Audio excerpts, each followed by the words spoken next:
नमस्कार, मेरा नाम डॉक्टर शुभदा चौधरी है और ये है मेरा यूट्यूब चैनल चक्रव्यूह। मैं हर दिन आपको कुछ ऐसी चीजों के बारे में बताऊंगी जो अभी Iran Israel, Iran America war में हो रही हैं। और फिर बाद में मैं आपसे ये क्वेश्चन पूछूंगी कि चक्रव्यूह में फंसा कौन या फिर कौन फंसने वाला है। तो पहली कहानी जो है, जो आज हर एक इंसान जानने की कोशिश कर रहा है, वो ये है कि मुश्तबा खामेनी जो ईरान के नए सुप्रीम लीडर हैं, वो आखिर है कौन। और ये सिर्फ ये क्वेश्चन जानना अ, बहुत सारे और क्वेश्चंस को जानने के हिसाब से है कि मशाद जहां पे वो पैदा हुए थे वो इंपॉर्टेंट क्यों है, हबीब नेटवर्क क्या होता है, साइबर जिहाद क्या होता है, और मुश्तबा खामेनी का क्या रोल था जब अयतुल्ला खामेनी जिंदा थे। तो इसको एक एक करके हम समझने की कोशिश करेंगे।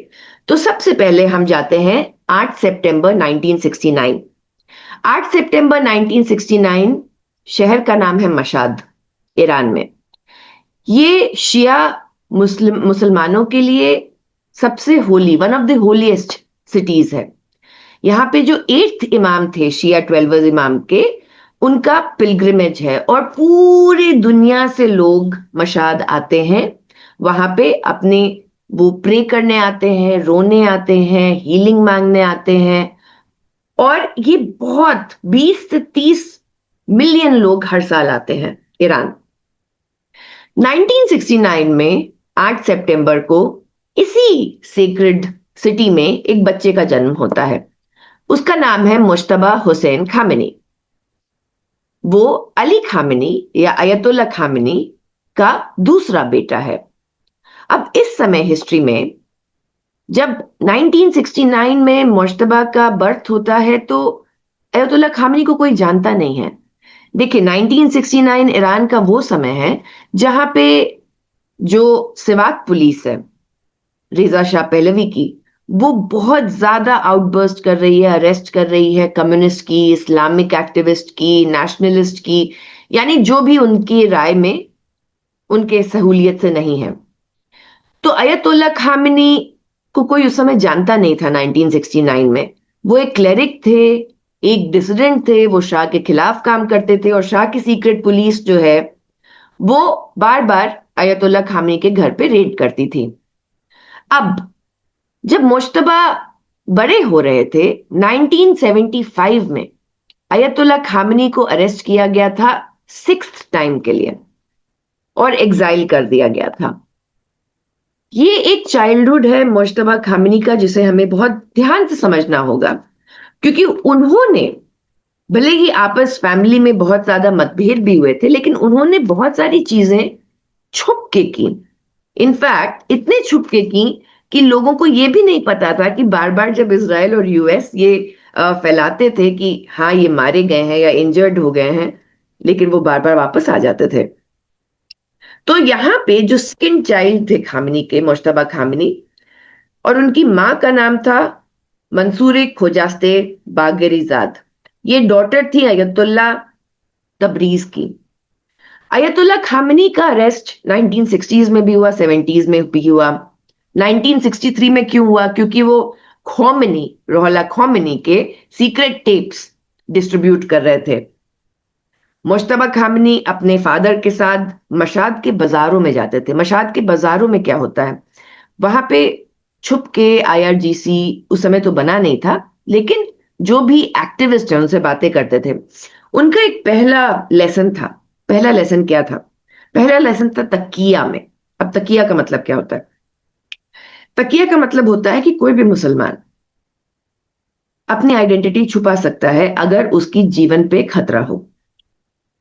सुन्नी इनको अलग तरीके से डिस्क्राइब करते हैं, शिया इसको अलग तरीके से डिस्क्राइब करते हैं। 1979 में जब ईरान का रेवोल्यूशन होता है, खामेनी को तेहरान के फ्राइडे प्रेयर का जज या हेड बनाया जाता है। मुश्तबा उस समय 10 साल के थे। 11 साल की उम्र में उनका सबसे बड़ा रेवोल्यूशनरी एक्ट था कि एंटी शिया, जो शाह का एंटी शाह लीफलेट्स वो डिस्ट्रीब्यूट कर रहे थे।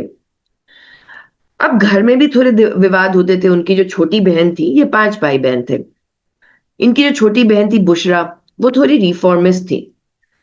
तो फैमिली में काफी डिबेट होते थे कि मुश्तबा बहुत हॉकिश है।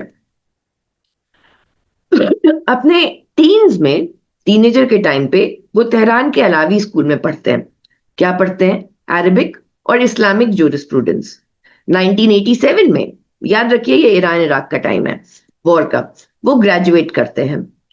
वो क्या करते हैं? उनके रूम में आप जाके देखते हैं उस समय 1987 में, तो चाइल्ड सोल्जर्स के पोस्टर्स चारों तरफ लगे हुए हैं।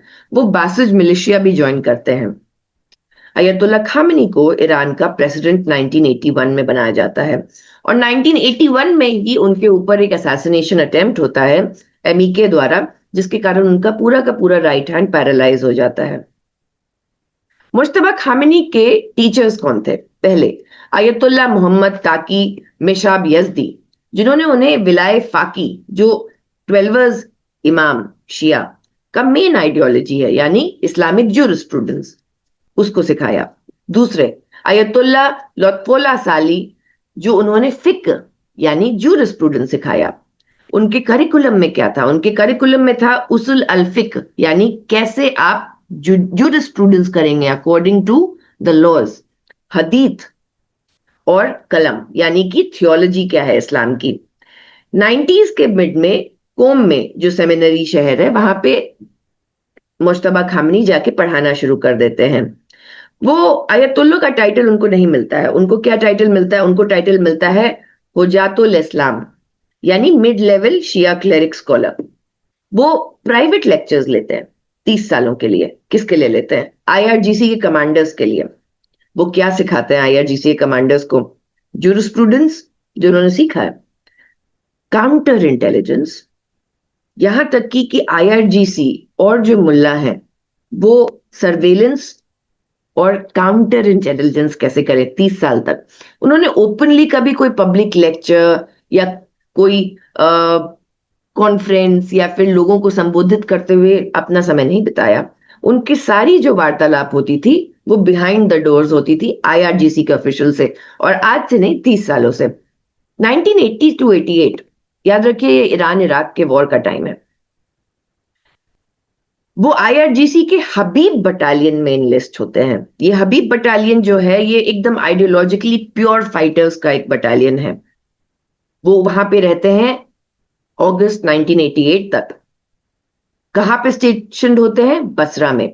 1987 में बसरा करबला 5 ऑफेंसिव में भी मुश्तबा खामेनी लड़ाई करते हैं।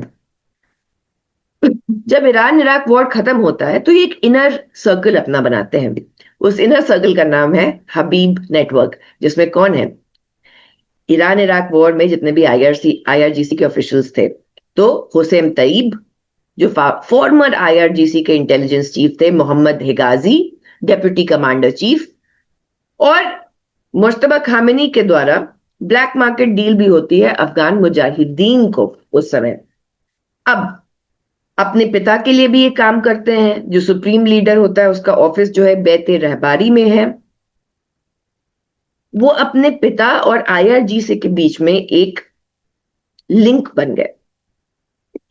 90s में जब प्रेसिडेंसी था रफसंजानी का, तो मुश्तबा खामेनी ने बहुत लड़ाई की, बहुत फाइट किया कि बुनियाद यानी जो रिलीजियस फाउंडेशंस होती हैं ईरान में, उनको बिजनेस करने का हक मिले, एग्जेम्पशन मिले गवर्नमेंट के रूल से, वो कंस्ट्रक्शन, बैंकिंग, एनर्जी, ट्रेड में जा सके। और ये हुआ, और 20% जो है वो आज आईआरजीसी के पास उससे ज्यादा ही है।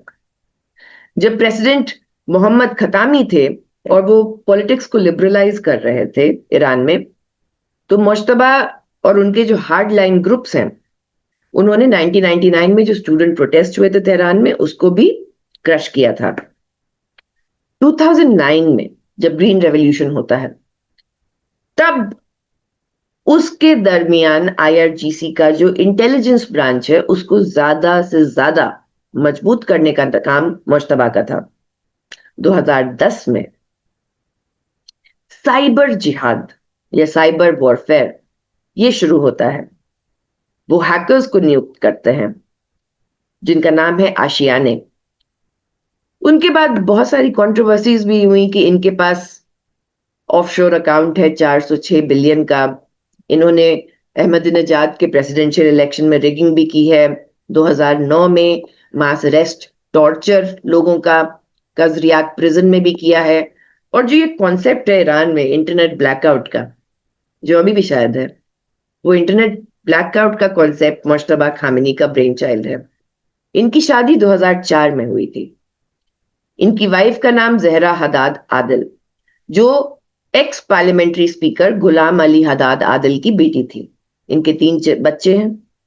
जब 28 फरवरी 2026 को अटैक होता है, तो अयतुल्ला खामिनी के साथ इनकी बहन जोहरा, इनका नेफ्यू, इनकी मदर, इन सब का डेथ होता है। तो अब मुद्दा ये है कि अयतुल्ला खामिनी, जो मुश्तबा खामिनी है, उनसे हम क्या एक्सपेक्ट कर सकते हैं। पहली चीज तो ये है, क्या उनके आने से आईआरजीसी का हार्डकोर फैक्शन स्ट्रांग होगा? बिल्कुल होगा। क्या यूएस इजराइल रिजीम चेंज कर पा रहे हैं आसानी से? शायद वो कर पाए या नहीं कर पाए, हमें नहीं पता उनका नेक्स्ट आयतुल्ला पे अटैक कब होगा। क्योंकि उन्होंने क्या किया था, पहले तो उन्होंने ट्रैफिक जैम्स जो हैं, जितने भी ट्रैफिक्स, उनको कहीं ना कहीं कॉम्प्रोमाइज किया था ईरान के अंदर। दूसरा, बहुत सारे डेंटिस्ट, बहुत सारे गैस्ट्रो इंटेस्टिनल डॉक्टर्स जो होते हैं मोसाद के, वो इन्फिल्ट्रेट करके आए थे ईरान में। और जितने भी इलीट कमांडर के यूनिट्स के लोग उनके यहाँ ट्रीटमेंट जाते थे, तो दांत के अंदर या फिर ऑपरेशन से लिसनिंग डिवाइसेस डाल देते थे।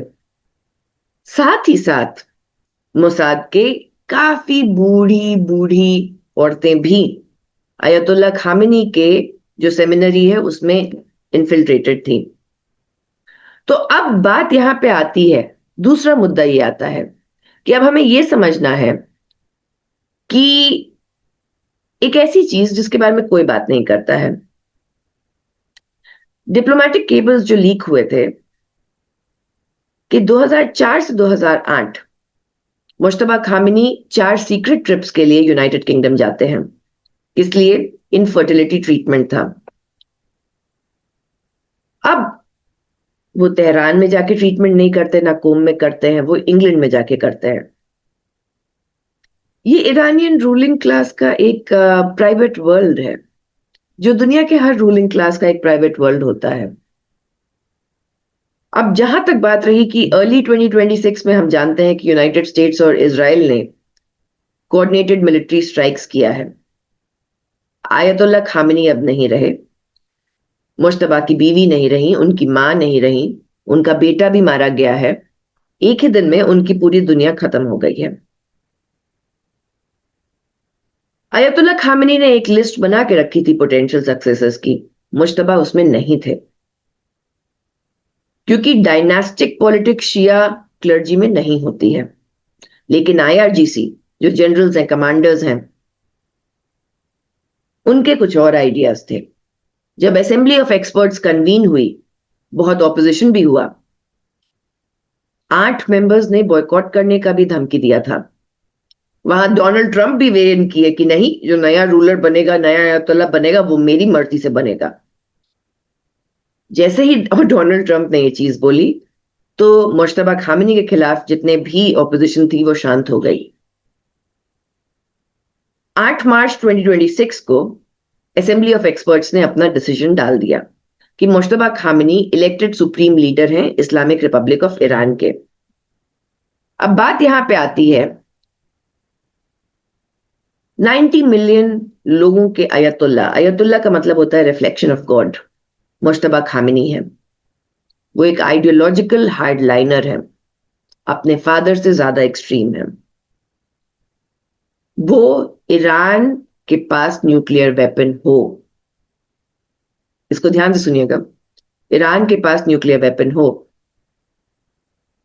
इसके बिल्कुल बिल्कुल कट्टर तरीके से बायस में है कि ईरान के पास न्यूक्लियर वेपन होना चाहिए। उन्होंने दशकों लगा दिए मिलिट्री में, आईआरजीसी में, इंटेलिजेंस सर्विस में अपनी लॉयल्टी क्रिएट करने के लिए। उन्होंने अपना प्रॉक्सिमिटी भी बहुत बढ़ाया। अब क्या मुश्तबा खामेनी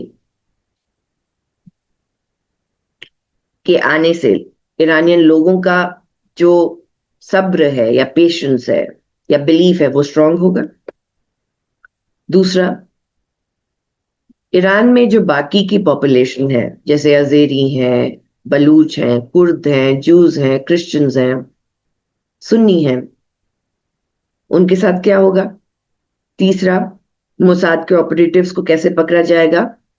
चौथा, और शायद बहुत ही इंपॉर्टेंट सवाल, कि चक्रव्यूह में फंसा कौन?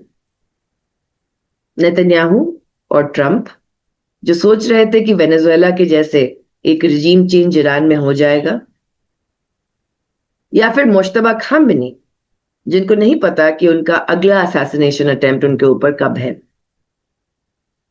अगर आपको पसंद आया हो तो जरूर लाइक एंड सब्सक्राइब करें। ये पहला वीडियो है, कोई भी गलती हुई तो माफी। और हर दिन मैं इसी तरीके से वीडियोस आपके सामने कहानी के तौर पे लाते रहूंगी। आपके टाइम के लिए बहुत बहुत शुक्रिया।